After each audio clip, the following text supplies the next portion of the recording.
নমস্কার, the story রিপাবলিকে আপনাদের সঙ্গে আমি অনিকেত।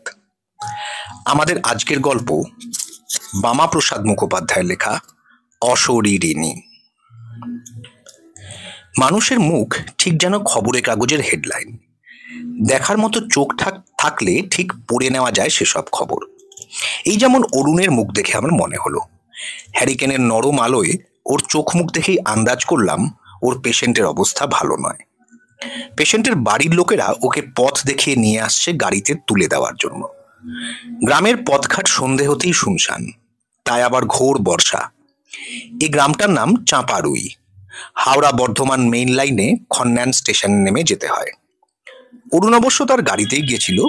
শহরের ব্যস্ত ডাক্তার হলে কি হয়, সাধ্যে কুলোলে এমন সব গাঁগঞ্জে রোগী দেখতে যেতে হয়, কিন্তু সে কখনো এ নিয়ে দুবার ভাবে না। ও মুখে বলে, তবু তো রাতের পথে একটু গাড়ি চালানোর সুযোগ পাই। আসলে অরুণকে তো আমি জানি, রোগীর সেবা করতে পারলে ও বর্তে যায়। তা আজ অবশ্য সে সুযোগটা আমি পাচ্ছি। অরুণের মারুতি এস্টিমের স্টিয়ারিং এ আমাকে জোর করে ওই বসিয়েছে। ওর ড্রাইভারকে ছুটি দেওয়ার পরপরই কলটা আসাতে ও আমাকে ফোন করে।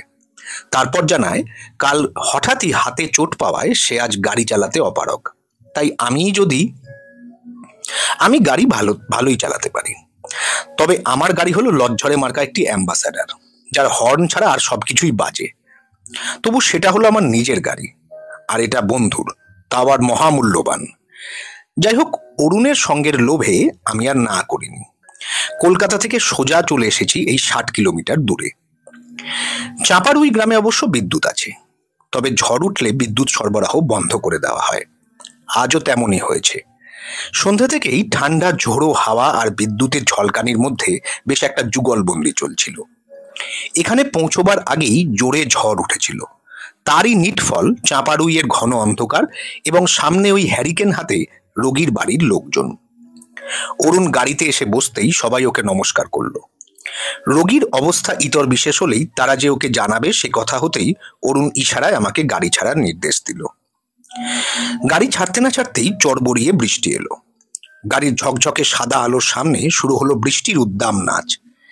একটু পরেই গ্রাম থেকে গাড়ি বড় রাস্তা মানে জিটি রোডে এসে পড়লো। অরুণের দিকে একবার আর চোখে চাইলাম, দেখলাম ও নরম সিটে একেবারে গা এলিয়ে বসে আছে। অন্য সময়ও কত হাসি তামাশা করে, অজস্র কথা বলে যায়, কিন্তু আজ ওর মুড দেখছি সত্যিই খুব খারাপ। কেমন দেখলি পেশেন্টকে? একটা সিগারেট ধরিয়ে অরুণ উত্তর দিল, ক্লিনিক্যালি ভালো, একটা মাইল্ড অ্যাটাক হয়ে গেছে, ওষুধ দিয়ে দিয়েছি। এই ওষুধে কাজ অবশ্যই হয়, তবু। আমি অবাক হয়ে বললাম, তবু মানে? পেশেন্টের অবস্থা ভালো হওয়া সত্ত্বেও তোর মুখে ওই আশারে মেঘ? না, তোকে নিয়ে আর পারা গেল না। রোগী নিয়ে তুই বড্ড বেশি ভাবিস। চল, ফেরার পথে আজ দিল্লি রোডের জোড়া হোটেলে রুটি আর চিকেন তরকা খাই। অরুণ মাথা নাড়ল, বলল, না রে, তুই বরং খা, আমার ইচ্ছে করছে না একদম। আসলে মাঝবয়সী একটা লোক তার সাজানো সংসার ফেলে হুট করে বলতে গেলে চলে যাবে, এ বড় দুঃখের। আমি ডাক্তার হলেও আমার এসব দুঃখ টুক্ষ বোধ এখনো রয়ে গেছে। কিন্তু অরুণ, তোর কথাটা আমি ঠিক বুঝলাম না। একবার বলছিস রোগী ভালো আছে, অথচ বলছিস চলে যাবে। এটা কি একটা ধোঁয়াশা মার্কা ব্যাপার হলো না? অরুণ কি বলল আমার কানে গেল না, কেননা চারদিক কাঁপিয়ে ভয়ঙ্কর গতিতে তখন একটা মেল ট্রেন বেরিয়ে যাচ্ছে।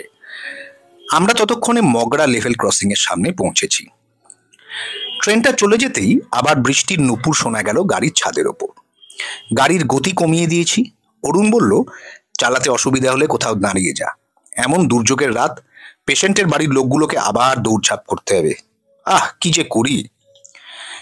আমি গাড়িটা থামিয়ে দিলাম রাস্তার ধারে। তারপর অরুণের কাঁধে হাত রেখে বললাম, ডাক্তার দাস, প্লিজ এভাবে নিজেকে কষ্ট দেবেন না। আমি আপনার বন্ধু, আমি কি কোনো সাহায্যই আপনাকে করতে পারি না? কথার মাঝে অরুণ এরকম হঠাৎ করে নাটকীয়তা খুব পছন্দ করে, তাই কথাটা এভাবে বললাম। ও আমার দিকে মাথাটা ঘুরিয়ে বলল, বলতেই তো চাই রে, কিন্তু এসব কথা উঠলে তোরা আমাকে পাগল বলবি। হয়তো বলবি অরুণটা ডাক্তারি ছেড়ে বেরিয়ে যাওয়া উচিত। তবু বামা, আজ বোধহয় তোকে সব কথা বলতেই হবে। বহু বছর একা বয়ে বেড়াচ্ছি আনন্দ, রোগী দেখতে গেলেই এ আতঙ্ক আমার নিত্য সঙ্গী। গাড়ির জানলাগুলো খুলে দিলাম বোতাম টিপে। মুহূর্তে ঠান্ডা বাতাস লন্ডভন্ড করে দিয়ে গেল আমাদের। বাইরে বৃষ্টির শব্দের সঙ্গে তাল মিলিয়ে তাইরে নাইরে না গাইছে ব্যাঙ আর ঝিঁঝির দল। থেকে থেকে আকাশ থেকে গম্ভীর স্বরে বলছে, তাল মিলছে না যে। বিদ্যুতের ঝলক অরুণের মুখে পড়তেই দেখলাম সে বিস্ফারিত চোখে তাকিয়ে আছে উইন্ডস্ক্রিনের দিকে। বুঝলাম ও খুব কষ্ট পাচ্ছে। হঠাৎই ও আমার হাতটা চেপে ধরল এবং বলল, লোকটা মরবেই। পৃথিবীর কোনো বুদ্ধি, কোনো ধন্বন্তরী ওকে বাঁচাতে পারবে না। কেননা আজ পেশেন্টের ঘরে মিসেস চট্টরাজকে দেখলাম। এই বলে অরুণ চুপ করে গেল। এবার হতবাক হওয়া পালা আমার। ওই গ্রামে পেশেন্টের বাড়ি মিসেস চট্টরাজ নামে কে আসতে পারেন? আর যিনি আসুন না কেন, তিনি বা খামোকা সেই লোকটির মৃত্যুর কারণ হবেন কেন? অরুণ বলল, মিসেস চট্টরাজের পুরো নামটা ছিল মিসেস সুমিতা চট্টরাজ। ওর স্বামী ছিলেন সে আমলের দুদে IAS officer mister Shobhan Chattaraj. সময়টা ছিল 72 ডিসেম্বর মাস। আমি তখন পিজি হাসপাতালে ইন্টার্নিং। মিসেস চট্টরাজ ওই হাসপাতালে উডবার্ন ওয়ার্ডে ভর্তি ছিলেন। ওর মাথায় একটা আনআইডেন্টিফাইড পেন হতো। সেটার ইনভেস্টিগেশনের জন্যই তিনি ভর্তি হয়েছিলেন ওইখানে। আর আমার ওপর ভার ছিল তাঁর দেখাশোনা করার। তারপর ভদ্রমহিলা বয়সে আমার দিদির মতোই ছিলেন। প্রথম দিন থেকেই ওর ব্যবহার আমাকে মুগ্ধ করত।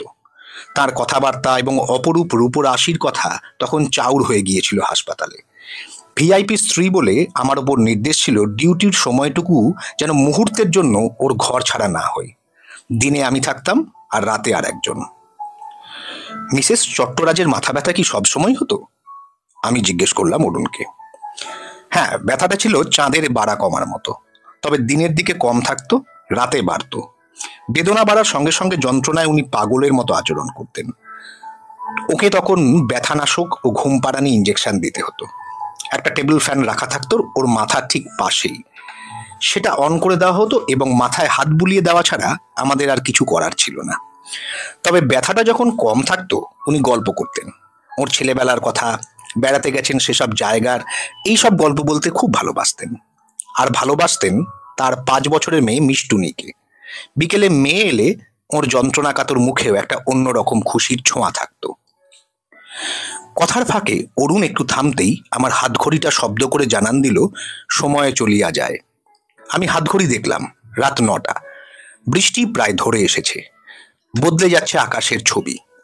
মেঘেরা সব জল হয়ে ঝরে পড়তেই আকাশের দখল নিচ্ছে চাঁদ। এক ফ্যাকাশে সাদা আলোয় ধীরে ধীরে ঢেকে যাচ্ছিল চারপাশের চরাচর।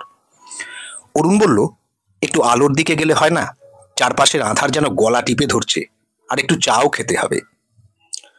অগত্যা আবার গাড়ি ছাড়লাম। বৃষ্টির রাতে দোকানপাট সব বন্ধ। চায়ের খোঁজ করতে করতে এসে পড়লাম ব্যান্ডেলে। গরম চা পাওয়া গেল স্টেশনের বাইরে। চায়ে চুমুক দিতেই অরুণের মোবাইল বাজলো। ফোন করছে ও স্ত্রী জন্ম। অরুণের মুখচ্ছবি আবার খবরের কাগজের হেডলাইন হতে থাকলো। 2-4টে হুঁ হ্যাঁ আচ্ছা বলে ফোন ছেড়েই সে বলল, মিসেস চট্টরাজ ওর ডিউটি করে গেছেন। চাপাড়ুইয়ের পেশেন্ট মারা গেছে। আমার মোবাইল রেঞ্জের বাইরে ছিল বলে খবরটা এতক্ষণ পাইনি। ওহ, কি ভয়ঙ্কর! এতগুলো বছর পরেও।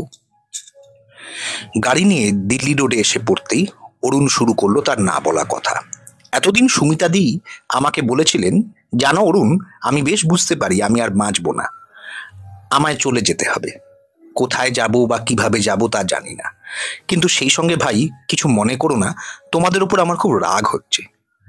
কেন তোমরা আমার ব্যথা সারিয়ে দিচ্ছ না? দরকার হলে মাথাটা কেটে দেখো না, কিন্তু প্লিজ আমাকে বাঁচিয়ে দাও। পৃথিবীতে সবাই থাকবে, কেন আমাকে চলে যেতে হবে? আমার কি মরার বয়স হয়েছে? এরপর অরুণ দম নেওয়ার জন্য একটু থামলো। তারপর ধীরে সুস্থে একটা সিগারেট ধরিয়ে বলল, আমার শরীর ভালো থাকলে আমাকে তুই তোকারিও করতেন। বলতেন, তোদের কাছে কত ঋণ রয়ে গেল রে। ভালো হলে তোকে ভাই ফোঁটায় নেমন্তন্ন করব আর বড় বড় গলদার মালাইকারি খাওয়াবো। কিন্তু মানুষের কোন ইচ্ছেই বা সবসময় পূরণ হয়? দিনটার কথা আজও স্পষ্ট মনে পড়ে। 19 জানুয়ারি 1973। আমি বেলা 10টা নাগাদ ডিউটিতে জয়েন করতে যাচ্ছি ওর ঘরে। লম্বা করিডোরটার মোড় ঘুরতেই দেখি সিস্টার মালবিকা খুব জোরে দৌড়ে আসছেন। আমায় দেখে আর্তনাদ করে বললেন, শিগগির মিসেস চট্টরাজের ঘরে যান। তারপর দৌড়েই ঢুকলাম ওর ঘরে। দেখলাম শুয়েই আছেন, তাকিয়ে দেখছেন আমাকে। ওর চানের সময় বলে মাথার চুল খোলা ছিল। ওর চুল ছিল মেয়েদের কাছে ঈর্ষণীয়। মাঝে মাঝে বলতেন, অরুণ বলতো ভাই, এত চুলের জন্য কি আমার এত ব্যথা? যাই হোক, ঘরে ঢুকে আমার সাইড ব্যাগটা টেবিলে রাখতে রাখতে ওকে বললাম, গুড মর্নিং দিদি, ভালো আছেন তো? হুঁ। উনি সংক্ষেপে উত্তর দিলেন, ব্যথা আছে? হুঁ।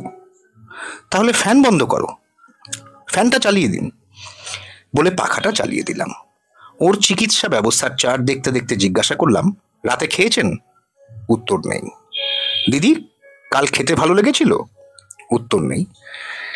দিদি, এ বলে ঘুরে ঘুরে দাঁড়াতেই বামা তোকে কি বলবো, আমি আতঙ্কে নীল হয়ে গেলাম। দেখলাম উনি আমার দিকে বিস্ফারিত নেত্রে তাকিয়ে আছেন, কিন্তু শরীর নিস্পন্দ। শুধু মাথার চুলে ঘূর্ণি তুলেছে পাখার বাতাস।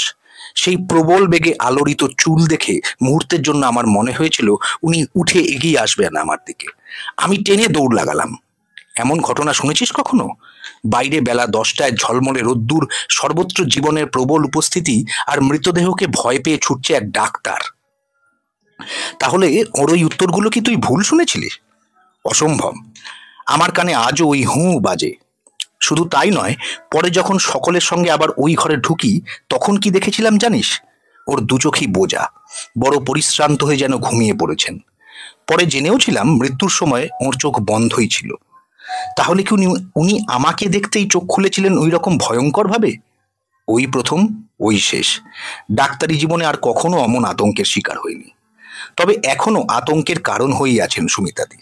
রোগী দেখতে দেখতে চেষ্টা করি যেন ঘরের অন্য কোথাও আমার চোখ না পড়ে, কিন্তু তিনি সামনে আমার এলে আমার চোখে পড়বে না, এ কি তার সহ্য হবে?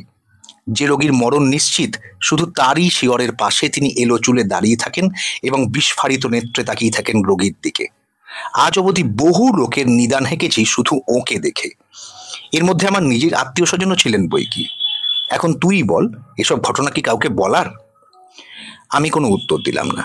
তবে মনে মনে ঠিক করলাম, আমার কিছু হলে অন্তত ওকে ডাকবো না। পরমায়ু থাকুক বা না থাকুক, তা আগে ভাগে জেনে বাঁচার আনন্দ নষ্ট করতে চায় কোন আহাম্মক?